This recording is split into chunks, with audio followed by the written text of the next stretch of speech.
Hello, everybody. I hope you're having a good morning. I just got off work recently and fed the cats and everything, and I just been sitting back and ingesting some media because now everything is about politics and everything is about this current assassination or shooting, and everybody's fighting and arguing. But what's the most disheartening is now that I've really had a chance to really just get to know what this guy was talking about in the media. I'm seeing probably millions and millions and millions people in America, in the UK, and in Europe. I don't know how Germany feels about this guy Charlie Kirk because Germany and a couple of other German countries are or places are not allowed to play with that kind of stuff at all. Like you basically go to jail if you even start talking about it or bringing it up. Like far right wing ideologies and racism and stuff. So I'm noticing in the UK, millions of young people is listening to this man. In America, millions of people listen to him. They're turning him into a martyr. Now, before I get why this is scary to me, not so much scary, I would say annoying. Before I get to how annoying this is and really the full hypocrisy of the situation, I want y'all to understand that I've been seeing countless posts. And while back in the day, I used to think Democrats put it on thick, they'd always be like, oh, they do long statements. They put on the African clothes and did the knee and did all this stuff. But now in my older years, I realize sometimes certain things aren't shrilling. They're trying to include people. That's what they do. That's what Democrats do. They're trying to be nice. And I know sometimes it's different cultures we look at and be like, oh. But I've always told people, I'd rather somebody say, what's up, my nigga? Then somebody say, get off my lawn, N-word, hard ER. And that may be hard for people to understand. They hear me say that and they be like, man, I'm not giving no leeway. Ooh, everybody got their own opinions. But as I've told y'all in life, I don't need to make my life any harder than it is. And I've learned that all forms of hatred, depending on the situation, come back. Because there's something else I want to talk about too. You know, a lot of us in humanity have been pushed into humility. A lot of us have been turned docile or turned meek forcefully. And what I want y'all to understand is not all anger and hatred is unrighteous. And I know that's hard for me to say in this political environment, and it probably is the smartest thing to say, but it actually is because it's telling the truth. If people were allowed to let out their anger in more healthy ways, if people were allowed to get mad and talk about things and had their moment of just really just being listened to or really being allowed to just before it turned into a monster, then a lot of this stuff wouldn't happen. We create a segue for men where it's like, just work out, just get a job, just something. And I told you all there's a spectrum to humanity. And if you pay attention to a baby, it goes and explores and does anything. And that's essentially, we try to cut that off. And when we become civilized, and what I'm trying to tell people is a lot of the weird behaviors that we see and the weird unawareness comes from us not being allowed to be ourselves until a person finally snaps or has weird little fetishes and things that they normally wouldn't have because their mind is snapping. A lot of times that comes from, I'm just being honest, when things are called evil or when things are seen as evil. A lot of times when we're told something is unrighteously evil or we can't do something, sometimes people create fantasies in their mind and they fetish over that thing until they can finally do it. So, and I know a lot of people may reject this and say it's not true, but I'm not here to talk about that. I'm here to talk about the concerning portion of politics that's concerning me right now. You guys heard me talking a lot about Ukraine and how I don't understand what's going on with Ukraine and all the Nazi stuff going on and everything. But what I wanted to talk about with Charlie Kirk is that I hear a lot of people saying what he was doing didn't cause any harm. What he was doing was just speaking his political views. Okay, strike one. Then another strike to me is whenever you play any of his quotes. I just heard a man from the UK talking. He doesn't agree with Charlie Kirk and he didn't like anything about him, but he's just so sad and he's disgusted how people are acting. Okay. In that moment when he was being so passive aggressive and showing so much humility and humbleness, I became enraged and infuriated. And I'm going to explain why. And then in my mind, the first thing that came to my mind was, and I'm going to say it how I say it, it's because he's white. He doesn't fucking care. It doesn't affect him. That's how I said it. And as I began to calm down, I sat back and thought about it. I thought about 9/11, and I thought about all the Muslim movements and Arab movements, how they talked about these people like dogs and called them terrorists and murderers and soulless and called them all kind of names. Then I thought about the perspective of how they talk about the Chinese and the Russians whenever they're calling them dictators and commies and dealing with the Cold War and the names they call them and the way they treat them. Then I look at how they treat the African American community and the names they call people, and how they totally take out a portion of history, hit reset, and then go, look what the African Americans are doing. Or look what the Africans are doing. So when a person like that gets millions of followers and they get people to listen to this shit, what they do is, in the public, they always go, oh no, I didn't agree with that portion of what he said. No, I didn't agree with this or that. But there was this one thing, then they'll take one quote and they'll pretty it up the best they can. And then they'll say it out in the public. That's why I like him. But that's not true. Y'all know why y'all like and adore a person. Y'all loved everything he said, or else y'all would not be admonishing him like this. I said this over and over again. Charles Manson.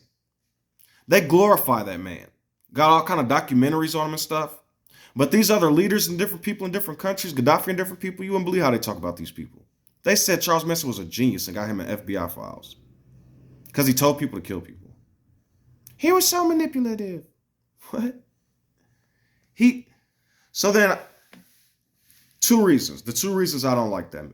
So then the third reason most of all, is because then once you get millions of people to follow along with this man and listen to what he's saying in the dark, you got all these extremists that are saying what he's saying in rallies, saying what he's saying in secret churches and secret meetings. So one, to say that this man caused no harm, you are so ignorant, it's unbelievable. Unbelievable. Why can't I go threaten police officers and certain people in higher positions? And why can't I say I think they should be, and then say certain demonic things? They come after me, right? Y'all know exactly what that man stood for. And y'all know exactly what he was doing. And the reason that concerns me is because there's billions of people and there are billions of minorities in subjugated areas. Every time the flag's being put down, them arresting people for talking about them and firing people for talking about them. But I say over and over, every day I see a new meme of them hanging Obama in pictures. They talking about this man was a Groiper, which is a Nick Fuentes fan, and I did the research, and he was a Nick Fuentes fan. Didn't like Charlie Kirk. This is all on the right wing. That man, I'm finna come from an African-American perspective since y'all can't understand, or seem to understand. Since y'all just had this happen with the Muslims, right? All the stuff y'all called them, terrorists and everything else. But then this man has done almost irrevocable damage to the African-American community. And y'all reverence and praise him. He said we didn't have the brain processing power that whites do. He said Michelle Obama and these other African-American women stole spots from white people because they couldn't do it naturally with DEI. He said over and over and over, there should be gun deaths. This man said some dangerous shit. And when unintelligent people hear this, yeah, even intelligent people who are divisive and sick, hear these kinds of things, they go and live them out and act them out. I've worked around a couple of people and been around multiple people who said, you're smarter than the others, you're intelligent, you talk different, thinking it would be some type of compliment. And it enraged me every fucking time. I may not show people that I am enraged sometimes, but I may lead you down a rabbit hole to let you know halfway through the rabbit hole, fuck, I fucked up saying that. I'm sorry. I won't attack you. I won't. But I'll give you some information and we'll start to change the conversation.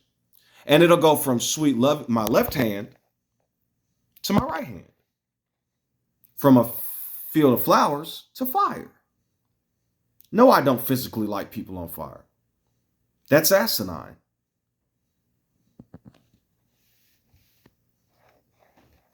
Don't take my words out of context in any way, shape, or form.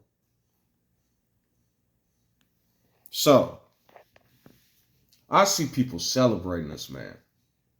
And almost every episode of any clip I watched, he ridiculed me and my people. He created Klansmen out of people using me and my people.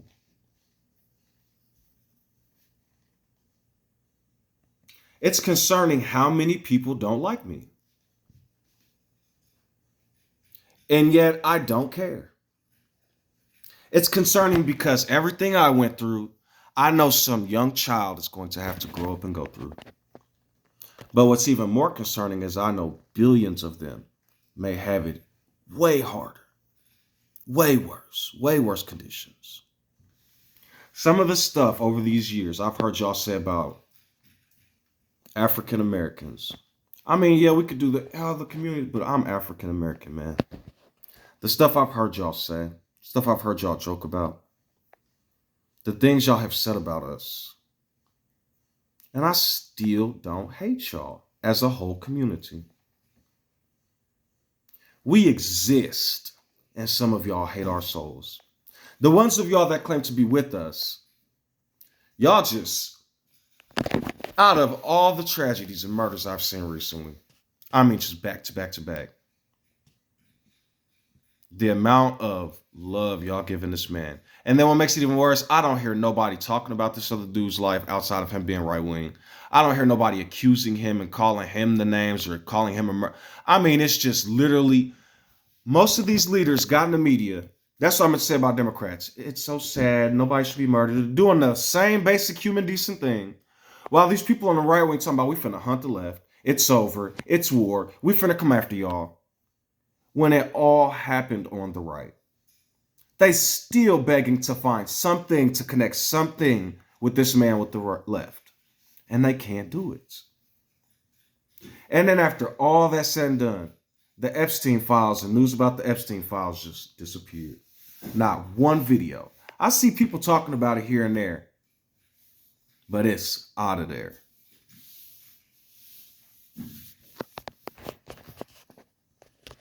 I'm sorry. I respect Caucasians. I respect people still. I see people arguing about the crime statistics, and I see my fellow African Americans begging and pleading with people. We're not the criminals. Look, these statistics and how to really read. They know how to read statistics.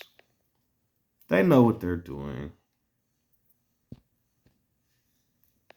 Obama used to say something. Martin Luther King used to say, I have a dream, be strong. Obama used to say, take the high road. When they go low, we go high. I know where all the culture came from, the religions. I know where everything came from now. What I know now, when people ask me questions about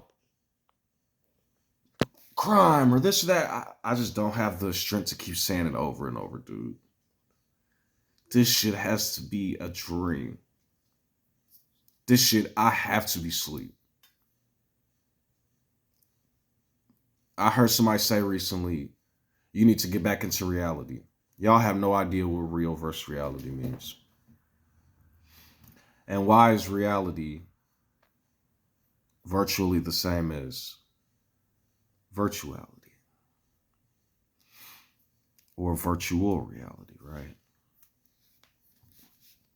Oftentimes I question the nature of reality, and I think that's what brings true awareness. Because after watching these people say Breonna Taylor was dating a gangbanger drug dealer, after watching these people say, oh, George Floyd overdosed on opioids, after watching the Hodge twins beg this white man to come live there, while just nonstop, they won't stop posting the videos, man. It won't stop. And so Marquette Devon was just demonetized. And I just type in black and black people, black or something, and click enter into YouTube. And you'll get what you're looking for. So,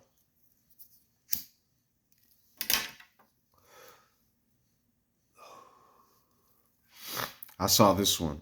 60,000 moments of silence to the children in Gaza. 60 million moments of silence to the children in Africa and the African diaspora. 20 million moments of silence to the real Jews in the Holocaust that got murdered. 60,000 moments of silence to the Hispanics getting rounded up right now.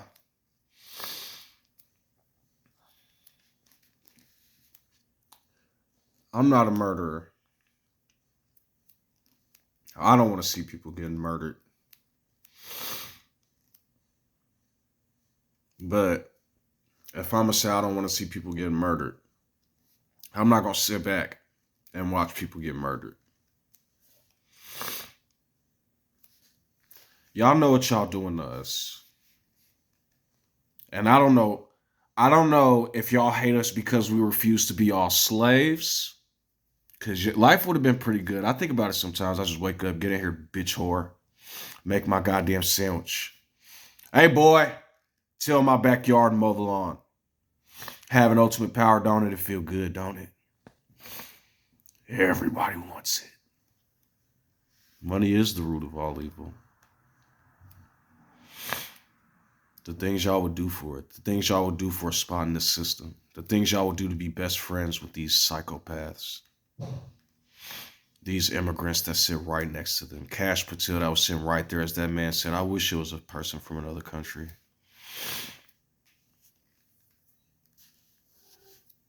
I will not bow, and neither will the real ones. Y'all hatred for us will not defeat us.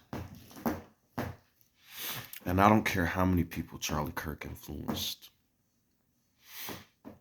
We will not be destroyed. Now that I'm a man and I see what's really going on, I drink from the river like Gideon. And I remain close to the fire like Yehoshua. Sometimes I'm stuck on the mount like Moses, because yeah, that's the safest place to be in a flood. But 100% of the times, I am John the Baptist on that cross. Whether my pain comes from doing something I don't want to do, or enjoying loving others like I love to do. And no matter how hard y'all try, we will not die. No matter how many white supremacists y'all create. Rest in peace to the 15 million people in the Congo because of Belgium. Rest in peace to the millions of Africans because of Portugal. Rest in peace to the millions of Africans colonized in Burkina Faso because of France. Rest in peace to the millions murdered in Sudan and other places in North Africa because of the Islamic Caliphate and all the slaves thrown out of windows and gays and atheists thrown off the roof. Rest in peace to all the Chinese and Russians because of the Mongols. Rest in peace to all the Semitic people because of the Germans. Rest in peace to all the Africans in America because of Spain, Columbus, and the UK. I don't got all day, so I'll reduce what I have to say. I'm not the type to tell you you're going to pay, but I will tell you a mathematics equation this day. 1 + 1 is 2. Keep adding words for the Jew. 2 + 2 is 4. Keep making these Africans endure. 4 + 4 is 8. The way you all skate around that whore Babylonian and date, eating those precious figs and dates, dwelling in a world of hate. Once it gets to 9, perhaps we will see something more divine. Because when it reaches 10, the fires will incinerate all sin. I liken you to a star, all of you, so bright, symbolic of the color and your might. But one day will come a nova, and destruction will rev over. When the gravity sinks in and nothing can escape, I'll tell you then some funny jokes about gorillas and apes.